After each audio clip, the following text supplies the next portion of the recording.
जिसने एमआईएम को तोड़ा है, क्या उस राजद को माफ करोगे?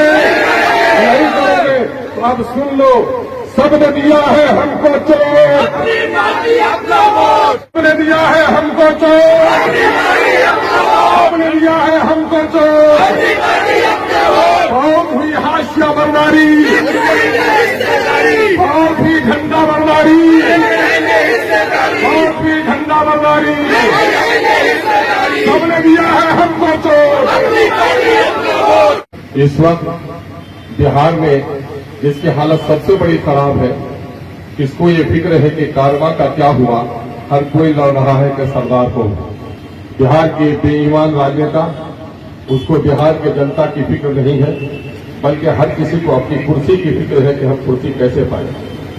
लेकिन मैं समझता हूं कि बिहार की सारी पार्टियां अपने दल में एक मुख्यमंत्री का उम्मीदवार रखती है और अपने जीते हुए और हारे हुए लोगों को मंत्री बनाने का सपना देखती है, अपने कार्यकर्ताओं को ठेकेदार और रंगदार बनाना चाहती है। और मैं समझता हूं एक ही पार्टी बिहार में है, दलितों की, शोषितों की, पिछड़ों की और अकलियतों की, जो बिहार में सत्ता सुख की प्राप्ति नहीं बल्कि बिहार के जनता के हक और हुकूक की लड़ाई लड़ रही है, जिसका नाम है। और ये लड़ाई सिर्फ बिहार में नहीं बल्कि पूरे देश के स्तर पर आज जिस जमामंदी के साथ, जिस बेबाकी और बेखौफी के साथ बैरिस्टर असदुद्दीन अवैसी लड़ रहे हैं, मैं नहीं समझता हूं कि देश का दूसरा नेता इतनी जरूरतमंदी के साथ और इतनी साफ और पाकीज़ा नीयत के साथ सियासत कर रहा है। हमारा मुतालबा क्या है? हमारा मुतालबा ये है कि बिहार की सरकार में जो लोग बैठे हुए हैं, ये लोग अपने आप को समाजवाद का नारा देकर सत्ता प्राप्त करते हैं और अपने आप को बड़े समाजवादी कहते हैं। लेकिन कहाँ है इनका समाजवाद? वही मुट्ठी भर अग्निपंक्ति के लोग, वही मुट्ठी भर बड़े लोग, वही मुट्ठी भर सत्ता से करीब लोगों के बाल बच्चों को नौकरी मिल रही है, उनकी आमदनी बढ़ रही है, उनकी सुख सुविधाएं बढ़ रही हैं, वो देश के तमाम तर शहरों में फ्लैट खरीद रहे हैं। लेकिन बिहार की 80% जनता जो गांव में रहती है और शहरों के झुग्गी झोपड़ियों में रहती है, उनके बच्चों की तालीमी सूरत हाल क्या है देखने की जरूरत है। सरकार कहती है कि गुलाबी ईंटों से हमने स्कूल के घर बना दिए, हमने साइकिल दे दी, हमने पोशाक दे दी, लेकिन इस नादान सरकार को ये मालूम नहीं है कि स्कूल और शिक्षा दीवारों का नाम नहीं है, पोशाक और साइकिल का नाम नहीं है, शिक्षा तो नाम है। शिक्षक के जरिए से उस ज्ञान का जो बच्चों के सीनों में मुंतकिल किया जाता है। इसने शायद कहानी नहीं पढ़ी होगी कि जब शांति निकेतन की स्थापना की थी टैगोर ने, कोई झोपड़ी भी नहीं थी, लेकिन संसार का सबसे बड़ा स्कूल था जहां दरख्त के छावनी में संस्कार बच्चों को दिया जाता था और टीचर बच्चों को पढ़ाया करते थे। आज गरीबों को उन तमाम तर भूल भुलैयों में फंसा दिया गया है और उनके बच्चों को अनपढ़ और जाहिल रखने की पूरी साजिश की गई है।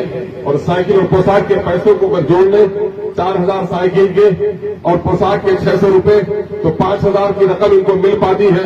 लेकिन ईमानदारी से बोलो और गवाही दो कि गरीब से गरीब और रिक्शा ठेला चालक भी अपने बच्चों को कोचिंग में पढ़ाने के लिए हर महीने में 1000 से 2000 रुपए खर्च करता है और 20 से 25,000 रुपए उनका कोचिंग में लगता है।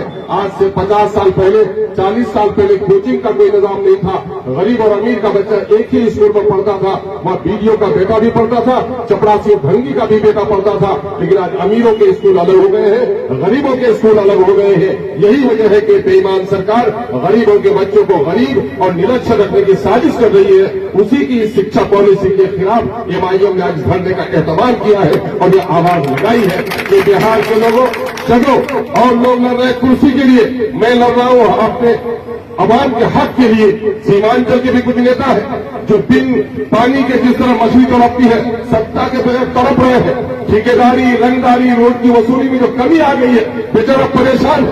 जनता के सवालात पर क्यों नहीं हम तुम्हारी मुंह खुलती, तुम्हारा मुंह क्यों नहीं खुलता, तुम्हारी जबान क्यों नहीं खुलती, सड़कें टूटी हुई है क्यों नहीं जबान खुलती, पुल नहीं बने हैं क्यों नहीं जबान खुलती, स्कूलों में टीचर नहीं है क्यों नहीं जबान खुलती, अलीगढ़ यूनिवर्सिटी कैंपस आज वीरान पड़ा है क्यों नहीं जबान खुलती, 50-50 किलोमीटर पर नदियों पर पुल नहीं है, तुम्हें नजर नहीं आता, सड़कें टूटी है, घर कट रहे हैं, नदियों में बस्तियां विलीन हो रही है, लोग बेघर हो रहे हैं। ये मुद्दे तुम्हारे मुद्दे नहीं है, ये से मुद्दे इसलिए है कि तुम तड़प रहे हो कि तुम्हारी रंगदारी पर रोक लग गई है, हालांकि रात को छुपकर डाके डालते ही हो, लूटते ही हो लोग। मैं आपको बताना चाहता हूं कि मौजूदा वक्त सीमांचल के नौजवानों, मेरी नाखें हम उन अभ्यर्थियों का शुक्रगुजार है जिनकी एक बड़ी तादाद यहाँ आई है। लेकिन मैं बता देता हूँ, शेर बहुत पुराना है, लेकिन उसकी मानवीयत रहती दुनिया तक कभी कम नहीं होगी। ये खामोश मिजाजी तुम्हें जीने नहीं देगी, इस दौर में जीना है तो कोहराम मचा दो। कोहराम मचाने का मामला क्या है?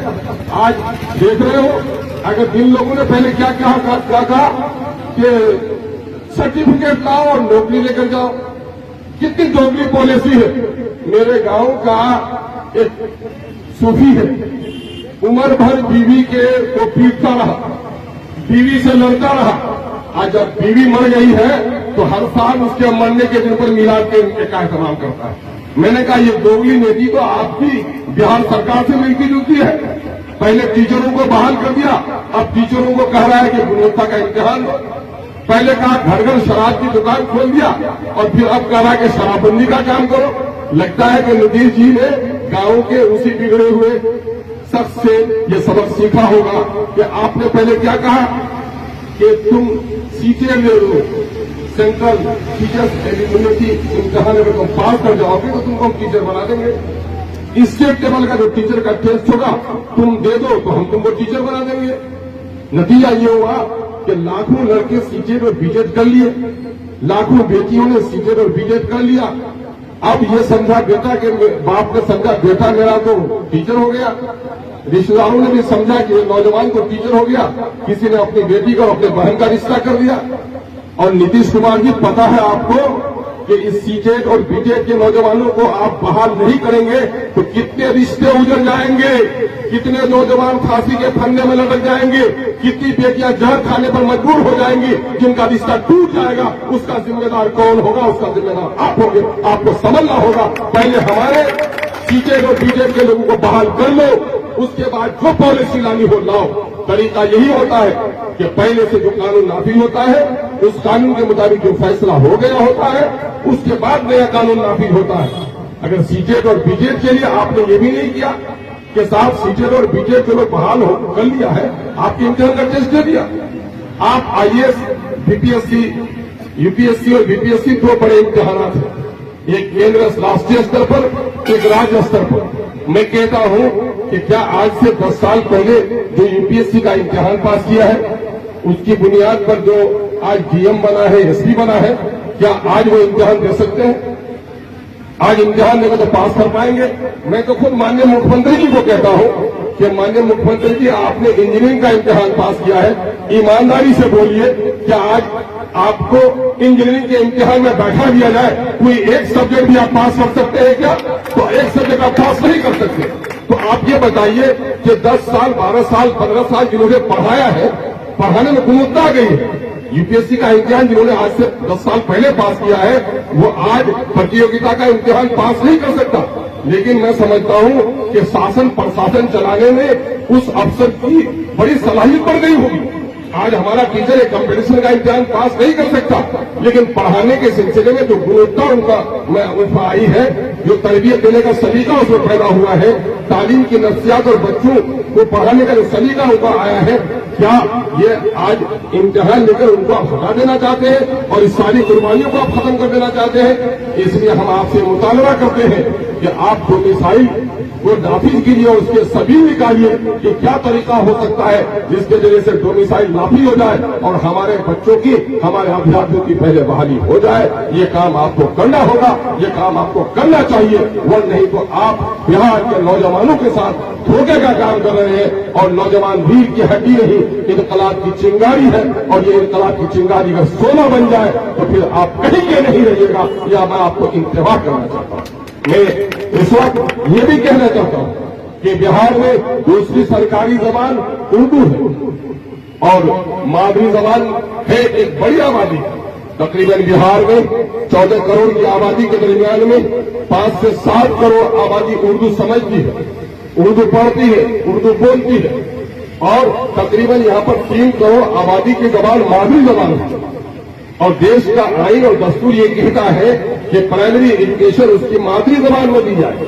अगर प्राइमरी एजुकेशन अगर हम फर्ज करें कि 5वीं दर्जे तक भी अगर हमारे बच्चों को उर्दू में तालीम देंगे तो सारे टीचर उर्दू के चाहिए, रियाजी के टीचर उर्दू के चाहिए, समाजियात के टीचर उर्दू के चाहिए। अगर ये निस्बत से अगर टीचर की बहाली करेंगे तो कम अज कम 2 से 2.5 लाख टीचर बहाल करने पड़ेंगे सिर्फ उर्दू के नाम पर।